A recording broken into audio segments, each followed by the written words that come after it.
नमस्कार। राजनीति में एक कहावत बहुत मशहूर है, सत्ता मिलना मुश्किल होता है लेकिन सत्ता को संभाल कर रखना उससे भी ज्यादा मुश्किल होता है।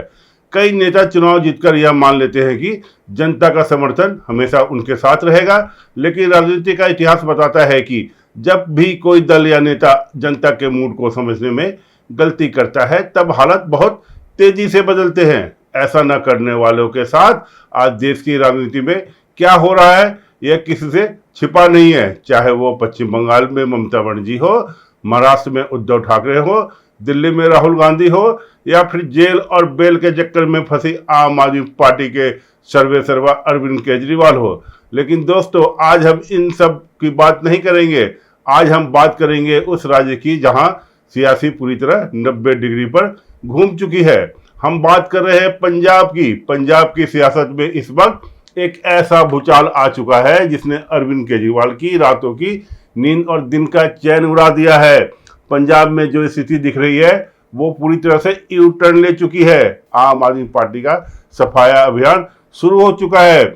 आज की इस रिपोर्ट में हम आपको बताएंगे कि कैसे अकाल तख्त के एक फैसले ने मुख्यमंत्री भगवंत मान और केजरीवाल के पैरों के नीचे की जमीन खींच ली है और कैसे दिल्ली से लेकर चंडीगढ़ तक अमित शाह की बैठकों के बाद पंजाब में बीजेपी और अकाली दल के महागठबंधन की सरकार बनने की स्क्रिप्ट लिखी जा चुकी है। सबसे पहले बात करते हैं उस टाइमिंग की जो इस वक्त पूरी आम आदमी पार्टी को डरा रही है। पंजाब में विधानसभा चुनाव वैसे तो फरवरी 2027 में होने थे, लेकिन इस वक्त अंदरूनी गैलरियों से जो सबसे बड़ी खबर आ रही है वो ये है कि पंजाब के भीतर विधानसभा चुनाव समय से पहले यानी दिसंबर या अगले साल जनवरी के महीने में हो सकते हैं। दरअसल देश में जनगणना के दूसरे चरण का काम शुरू होने वाला है और रणनीतिक तौर पर यह तय किया गया है कि जनगणना का काम पूरी रफ्तार से शुरू होने से ठीक पहले ही पंजाब, उत्तर प्रदेश और गोवा जैसे राज्यों में चुनाव प्रक्रिया को निपटा दिया जाए।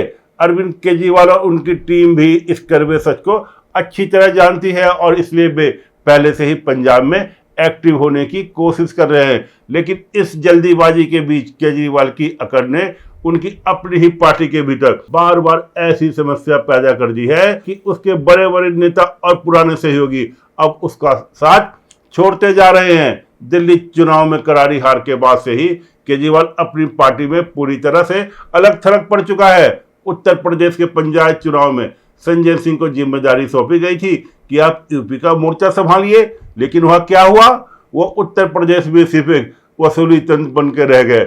जहां जहां पार्टी सिंबल पर चुनाव हो रहे थे वहां जिला परिषद मुखिया और सरपंच का चुनाव लड़कर अपनी राजनीतिक पहचान बनाने वालों की चाहत रखने वाले स्थानीय उम्मीदवारों से टिकट के नाम पर लाखों रुपए की वसूली तो कर ही ली गई। हजारों कैंडिडेट खड़े करके करोड़ों रुपए का फंड तो इकट्ठा कर लिया गया, लेकिन जब परिणाम आया तो नतीजा फिर से वही ढाक के 3-5 यानी 0 सन्नाटा। यही हाल गोवा और गुजरात का है, जहां आम आदमी पार्टी के बचे खुचे विधायक अब अरविंद केजरीवाल के तानाशाही रवैये से पूरी तरह उब चुके हैं। गुजरात के अंदर तो इनके प्रदेश अध्यक्ष समेत कई बड़े पदाधिकारियों ने तंग आकर इस्तीफा दे दिया है और गोवा में भी अंदरूनी बगावत का चरम पर है। यानी जो केजरीवाल राष्ट्रीय पार्टी का दर्जा मिलने पर दिल्ली में बड़े बड़े बंगले हथियाने के लिए हंगामा कर रहे थे, मैं तो राष्ट्रीय पार्टी का अध्यक्ष हूँ जी, मुझे बंगला चाहिए। उन्हें बंगला मिला तो सही, लेकिन अब पुराना आशियाना भी छिन गया है, क्योंकि इनकी राज्यसभा के 7 सांसद जिनका नेतृत्व राघव चड्ढा कर रहे थे और इनके सबसे बड़े रणनीतिकार संदीप पाठक, ये सब अब धीरे धीरे केजरीवाल के इस डूबते जहाज से किनारा कर चुके हैं। लेकिन इस चौतरफा बर्बादी के बाद भी आम आदमी पार्टी की अकड़ खत्म होने का नाम नहीं ले रही है। और अब बात करते हैं उस असली बवंडर की जिसने पंजाब में आम आदमी पार्टी के ताबूत में आखिरी कील ठोक दी है। पंजाब में इस वक्त आम आदमी पार्टी चुनाव तक सर्वाइव भी कर पाएगी या नहीं, इसका फैसला इसी महीने होने जा रहा है, क्योंकि इस बार समस्या कोई राजनीतिक या कानूनी नहीं है। इस बार मामला सीधे सीधे सिखों के सर्वोच्च धार्मिक संस्था श्री अकाल तख्त साहिब से जुड़ा है। पंजाब के मुख्यमंत्री भगवंत मान के अकाल तख्त की तरफ से गुरुद्रोही और पंथ विरोधी घोषित कर दिया गया है। पंजाब की राजनीति को समझने वाले जानते हैं कि वहां अकाल तख्त का क्या स्थान है। अगर अकाल तख्त किसी नेता या सत्ता के विरोध में आ जाए तो वे चाहकर भी पंजाब की धरती पर राजनीति नहीं कर सकता। सत्ता में बने रहना तो बहुत दूर की बात है, लेकिन आम आदमी पार्टी की ढीठता देखिए। वो इस बेहद गंभीर धार्मिक मामले को भी हल्के में ले रहा है और अभी तक अपनी गलती स्वीकार करने के बजाय फोरेंसिक जांच का खोखला हवाला दे रहा है। अकाल तख्त के 5 तख्तों के जत्थेदार ने बड़े बड़े गुरुद्वारों की कमेटियों ने लीगल एडवाइस और पूरी धार्मिक मर्यादा का ध्यान में रखकर यह रिपोर्ट सामने रखी थी। भगवंत मान के खिलाफ जो आरोप लगे थे उसकी जांच के लिए फोरेंसिक टीम ने मुख्यमंत्री कार्यालय को बाकायदा चिट्ठी लिखी थी कि आप बताएं कि किस अथॉराइज्ड फोरेंसिक लेबोरेटरी से इसकी जांच करवानी चाहिए। पूरा 1 महीने तक भगवंत मान और उसके सीएम दफ्तर ने अकाल तख्त से उस चिट्ठी का एक भी जवाब नहीं दिया। अहंकार इतना था कि जत्थेदार को जवाब देने की भी जरूरत नहीं समझा। अंत में 2 प्रतिष्ठित फोरेंसिक लेबोरेटरी से जांच कराई गई और रिपोर्ट के आधार पर भगवंत मान को पंथ विरोधी और गुरु विरोधी घोषित कर दिया गया। अब आम आदमी पार्टी के नेता इसके खिलाफ कानूनी और राजनीतिक लड़ाई लड़ने की बात कर रहे हैं। अरे केजरीवाल जी, आप अकाल तख्त से कैसे लड़ोगे? पंजाब की सियासत का रास्ता गुरुद्वारा से होकर गुजरता है और यह बात आप भी अच्छी तरह जानते हैं। याद कीजिए साल 2022 का चुनाव जब आम आदमी पार्टी पंजाब में जीती थी, उस समय अरविंद केजरीवाल और उनके नेता इन्हीं गुरुद्वारों में जाकर बैठक करते थे, सिर झुकाते थे। गांव-गांव जाकर इन्होंने शिरोमणि अकाली दल के खिलाफ प्रचार किया था कि अकाली दल ने एसजीपीसी पर कब्जा कर रखा है, इसे राजनीति का केंद्र बना दिया है। धर्म का इस्तेमाल राजनीति के लिए नहीं होना चाहिए। लेकिन खुद केजरीवाल ने पंजाब की सत्ता हथियाने के लिए क्या क्या नहीं किया, उसका भंडाफोड़ अब धीरे धीरे हो रहा है। केजरीवाल के सबसे करीबी रहे कवि कुमार विश्वास ने बहुत पहले ऑन कैमरा कहा था कि अरविंद केजरीवाल का कनेक्शन खालिस्तानी नेटवर्क के साथ सीधे जुड़ा हुआ है। और रही सही कसर अमेरिका में बैठे प्रतिबंधित संगठन के आतंकी गुरुपन सिंह पन्नू ने पूरी कर दी। पन्नू ने खुद वीडियो जारी करके छाती ठोक कर कहा कि हमने अमेरिका, ऑस्ट्रेलिया, कनाडा, यूके और फ्रांस जैसे देशों से बसे सिखों से करोड़ों रुपए का चंदा इकट्ठा करके केजरीवाल की सरकार बनाने के लिए भेजा था। बाकायदा एक वेब पोर्टल बनाया गया था और वहां के करीब 70 करोड़ रुपए आम आदमी पार्टी के खाते में ट्रांसफर किए गए। यह आरोप किसी राजनीतिक विरोधी ने नहीं बल्कि खुद सरहद पार बैठे तत्वों ने लगाए हैं। इसका सीधा मतलब यह है कि आज स्थिति पूरी तरह बदल चुकी है। एक तरफ कट्टरपंथी सिख संगठनों के गंभीर आरोप हैं, तो दूसरी तरफ अकाल तख्त का यह ऐतिहासिक फैसला, जिसके बाद मुख्यमंत्री भगवंत मान की एक तरह से धार्मिक और सामाजिक नजरबंदी हो चुकी है। पंजाब के भीतर लगभग 3000 बड़े ऐतिहासिक गुरुद्वारे हैं जहां अब भगवंत मान पैर भी नहीं रख सकते। अगर वे वहां जाएंगे तो गेट पर नो एंट्री का बैनर लगा मिलेगा। पंजाब के 14,000 से ज्यादा गांवों में हर गांव का अपना एक गुरुद्वारा है और वहां से अब यह धार्मिक फरमान जारी होने जा रहा है कि भगवंत मान को अकाल तख्त के सामने दोबारा पेश होकर बिना शर्त माफी मांगनी होगी। अगर वो अहंकार में चूर रहकर पेश नहीं होता है तो उसकी पूरी तरह से सामाजिक और राजनीतिक बहिष्कार कर दिया जाएगा। अकाल तख्त का बायकॉट यानी पंजाब में पूरी तरह से बोरिया बिस्तर पैक हो जाना।